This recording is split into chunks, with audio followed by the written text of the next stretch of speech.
Good afternoon and welcome to another episode in our new video series, Home Care Hot Seat. Today, I'm delighted to be joined by Martin Jones, the CEO of Home Instead Senior Care UK.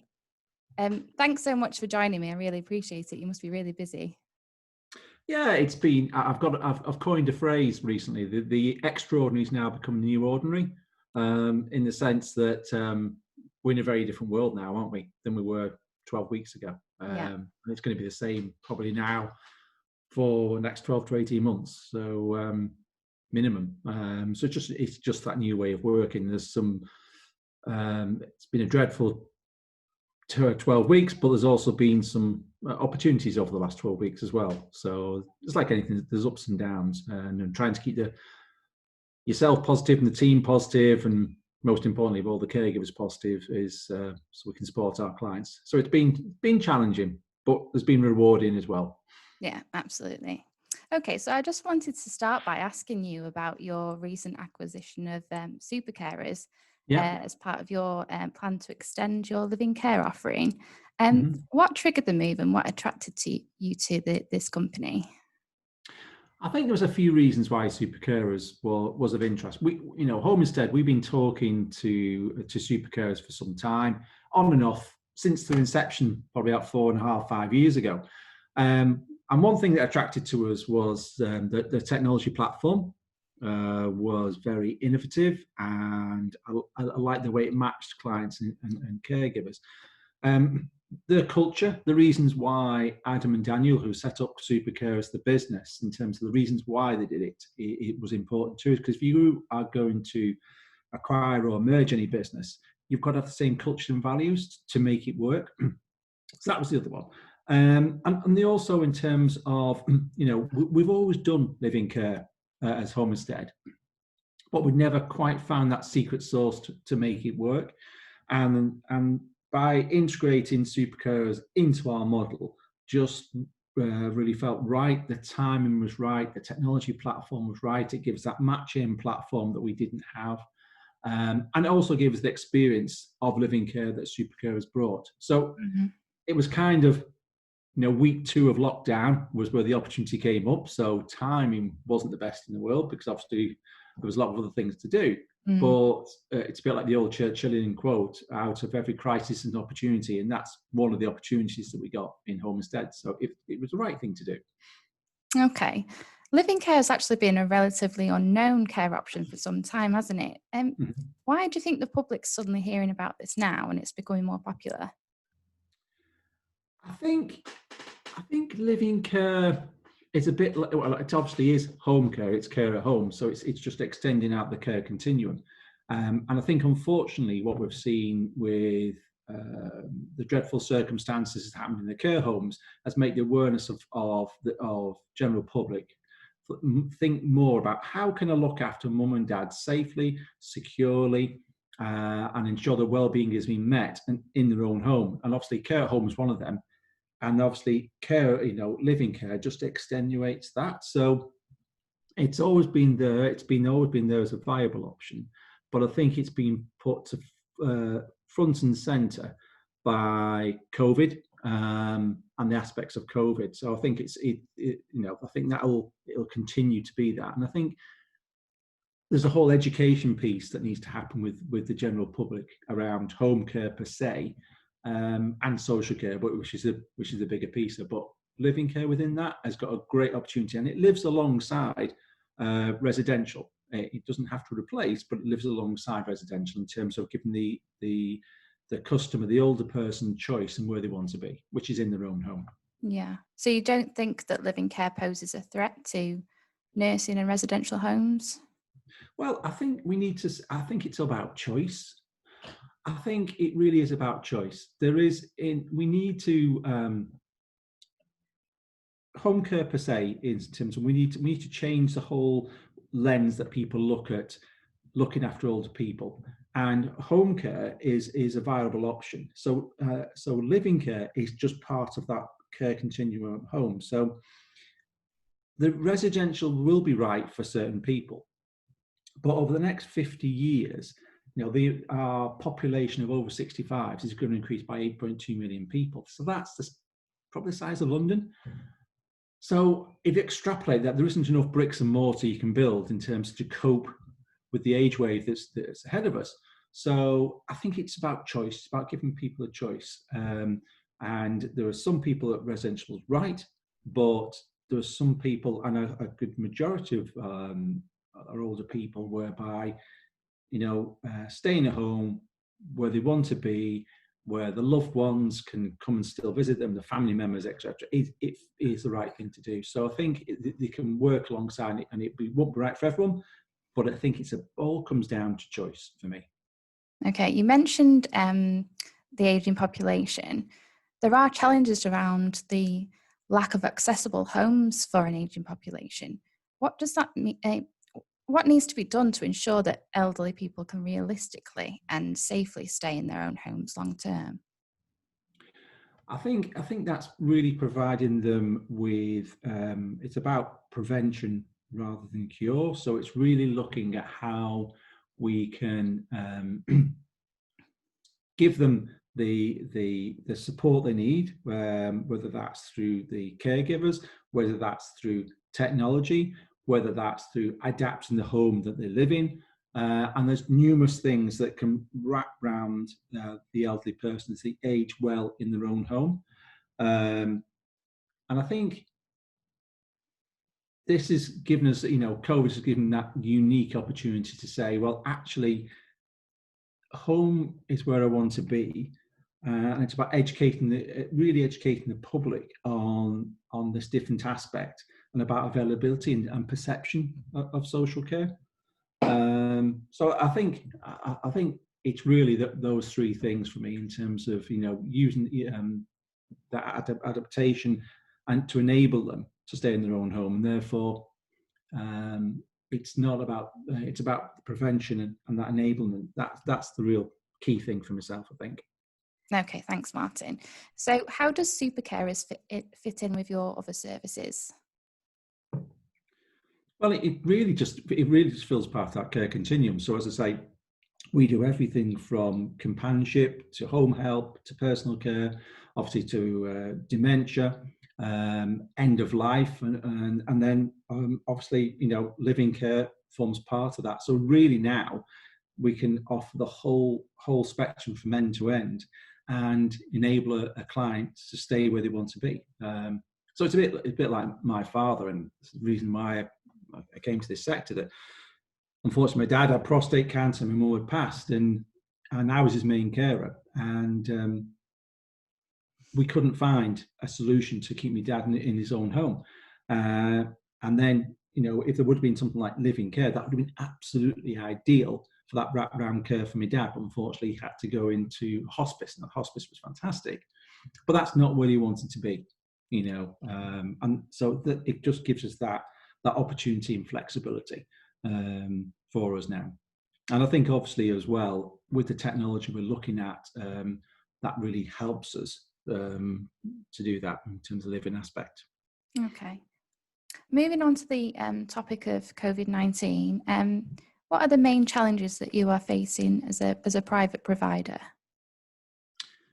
I think we've faced some of the common challenges of PPE in terms of sourcing PPE, meaning ensuring our teams have got the PPE and offices have got sufficient supplies.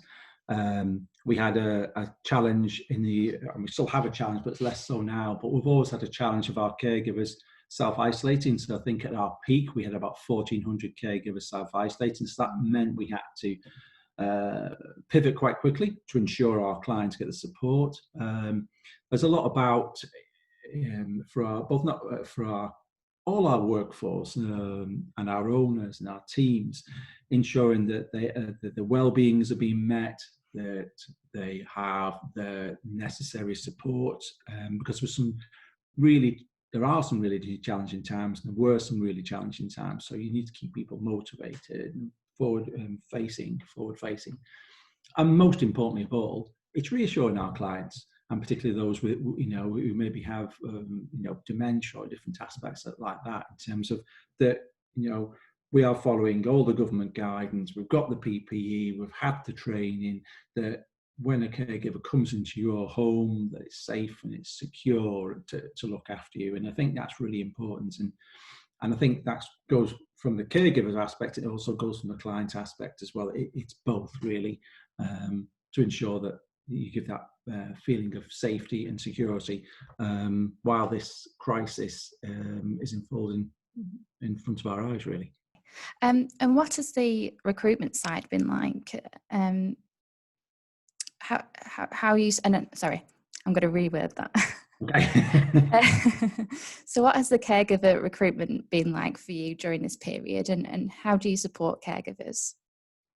Well, this has been interesting because what the pandemic has done, it's really shone a light on how valuable our sector is, and the clap for carers, etc. If you listen to the government, it very quickly moved from clap from the NHS to really clap for the carers and caregivers and everyone, key workers even. And I think that's fantastic. So that's meant is that we've always attracted people into home instead who are not typical from social care. We've also tried to attract people from outside the sector, pardon me, who have got the social skills, who have got the relationship skills, who are passionate about older people. And they can come from any sector, and we'll do the training because the task bit is very interesting. So, we've been able to link up with other sectors who are going through tough times, like Manchester Airport, those sort of people, and help and support people on furlough. In our peak, I think we had, we increased our applications a month. We usually have about 13,500 applicants on average per month, and that went up by 4,000 in the month. So more and more people have been attracted to the sector, and that's really, really positive. And I think it's something that as Home Instead, but as sector as a whole, we need to continue to push on, because we need to attract that. This is the most rewarding sector you can work in. And you can have a career, but you can make a massive difference to people's lives. And I think we've seen a lot more people join us.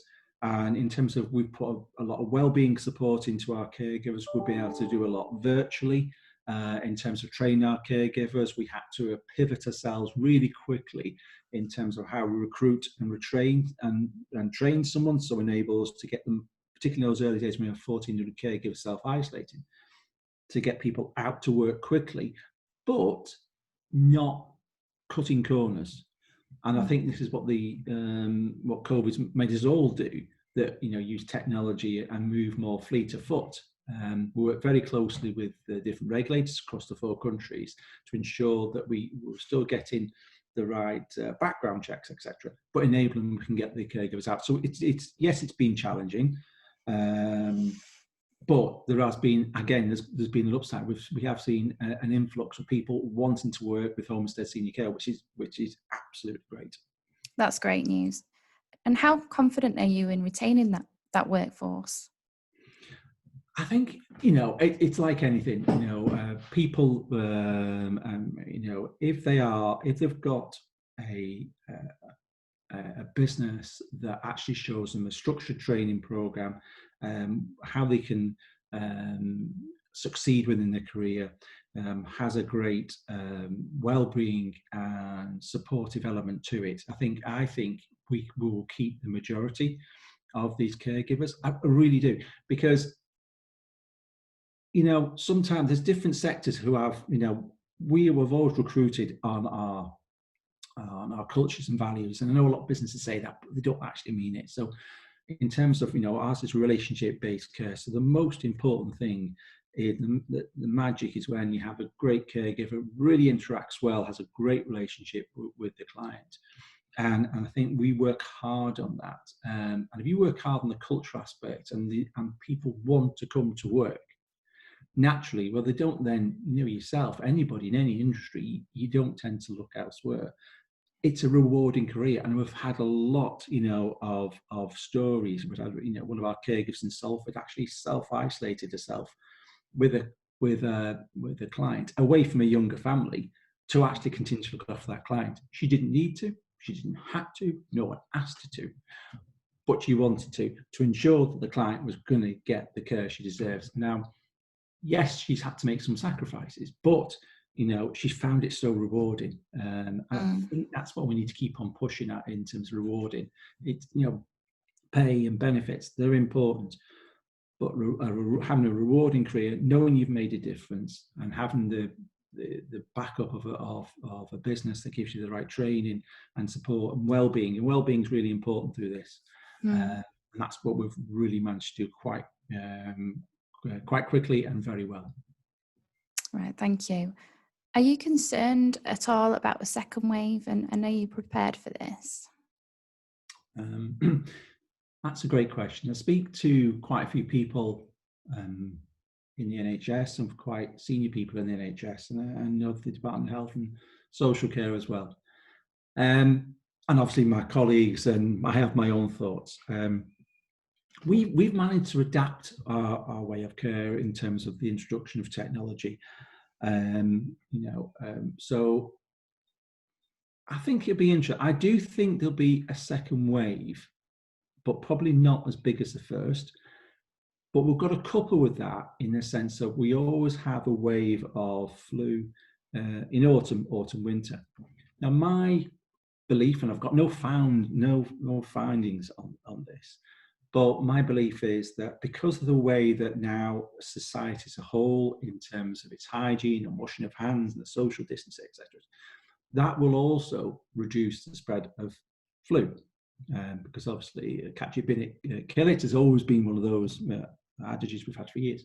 But no, now people pay more attention, so there will be an up surge, or whether it's a peak or not, or I'm not too sure. But that's coupled with the flu. Well, I don't think will be as high. So maybe the two. But what we've done got in place in terms of we've got workforce which has had the experience of COVID first, which is, and the education of that.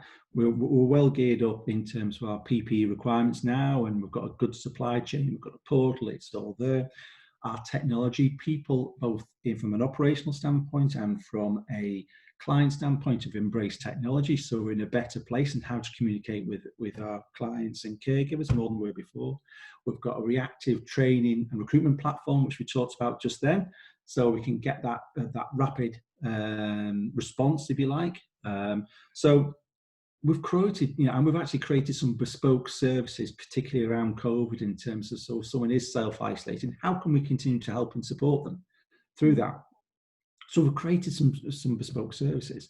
So, and then obviously with the acquisition of SuperCarers, we've now got living care on the tool belt as well. So I think we're in a very, very good place to support our clients to live well at home. So it's like anybody, I'm as confident as you can be in terms of going to the next wave. But I think it's not just we can't just look at COVID. I think flu, and I'm hoping, my hope, and looking at more as an optimistic person, looking at the glass half full, that actually together it won't be as big. So there will be a second uplift to COVID, because obviously naturally relax things anyway. There's going to be more infections, but when we come to the flu, that'll be less. So I'm hoping there may be some balance there. But we're in a better place. We're more educated, so it makes it easier. Yeah. And you've learned some lessons, so hopefully that'll stand you in good stead going forward. You mentioned technology briefly then. You're a big, Home Instead Senior Care is a big supporter of tech-enabled care. How have you been using technology to support your clients during the pandemic? I think it's really helped. There's two things in terms of, we've used it in terms of from a data source perspective. So we set up a dashboard essentially, so we could track in terms of how many caregivers were self-isolating. And you may think, well, what's that going to do with clients? Well, if you haven't got enough caregivers, I'm struggling to obviously look after my clients. That was important. We could actually track, unfortunately, in terms of the clients who who potentially had COVID, because in the other days that was more difficult, who were also isolated. That was important. But also in terms of what the COVID brought was a lot of isolation, potentially. So we've been able to introduce tablets and different things, so actually to help with that social isolation, to keep them in touch with the caregiver, or the caregiver to enable the client to keep in touch with their loved ones, which is really important. And I think, and also, there's been a lot of education. So there's a massive stigma, and there's a massive, what's the word? Bias, that's the word, age bias in this country, that people don't like technology. Well, a lot of the people we look after in terms of seeing the advent of cars, telephones, televisions, mobile phones, probably seen a lot, we've seen a lot in our lifetime, but they've seen just as much, but it's probably more. So they've gone through a lot, and they actually can embrace technology. And we need to stop putting this bias on them, or our internal thoughts on them. They just need that help and support. So, FaceTime, even the things that are out there that other people like you and I may already use, we've been able to use those sorts of things in terms of seeking, the loved one, the elderly person can speak to loved ones, and that's worked really well. And actually, some of them saying, "Well, why wasn't I doing this before? I was only ever using the phone. Why wasn't I using FaceTime before to see my daughter, who may only live a few streets away?" But it's still so different. It's just using what's around us. And again, that bias with something it's happened in society, with kind of and themselves as well. It's kind of pushed it all aside and made people embrace things that they perhaps were more reticent to do so in the past. So I think it's another one of those positives to come out of this dreadful last 12, 14 weeks. Is technology, and I think that's something we will really continue to use, continue to invest in, to help and support our clients in their own home. Yeah, I think a lot of care leaders would have agreed with you on that. Actually, I attended a Languison conference, and Jane from UKHCA was saying the same thing. So yeah, it's got quite a few of my colleagues have really started to embrace tech, and we've always talked about high tech, high touch, and different things like that. But I think a lot of them now really seeing the opportunity, and in terms of our caregivers as well. So we've trained over 10,000 of our caregivers virtually on the platform, which before, again, it was more, a lot of them wanted the more traditional, but actually they've completely embraced it, and it really just show again that after a crisis, the opportunity. This has been one of the opportunities, and tech has been an opportunity. And even you and I speaking like this, may have met or may have done some sort of interview. It's really forced things through for the better in the long term. Absolutely. Okay, and finally, what are your predictions for the future of home care post-pandemic? I think my big prediction is that home care will start to have a voice. It'll start to be seen as the care norm. And what I mean by that is, traditionally in this country, we see, social care compared to NHS. NHS is always seen more important. I think social care is going to come out really strong out of this. I'm speaking to different people in government, and there's a big push to make social care actually have a big say in how we look after our aging population, and that's fantastic. But within that, home care has always been seen as a poor relation compared to care homes, and I think it'll have parity, and that actually, it is a viable option. In terms of to stay in your own home, to be looked after well in your own home, and actually to change probably potentially the funding mechanisms to stay in your own home as well. But I think it'll have that parity. And I think then, how can social care and home care in particular support people and that prevention side in terms of investment in nutrition, investment in enablement, investment in well-being, investment in exercise, all those different things. And it will help that prevention rather than the cure, which is the NHS. So I think, I do believe, I've got to believe this, but I do believe this. There is a move, there is a change. You listen to the government language that, it'll have a voice going forward. And that really help our aging population. And it's where they want to be. It is in their own home. They don't want to go somewhere else or to a facility or certainly not into hospital. And I think what you'll see is social care and healthcare really starting to work together.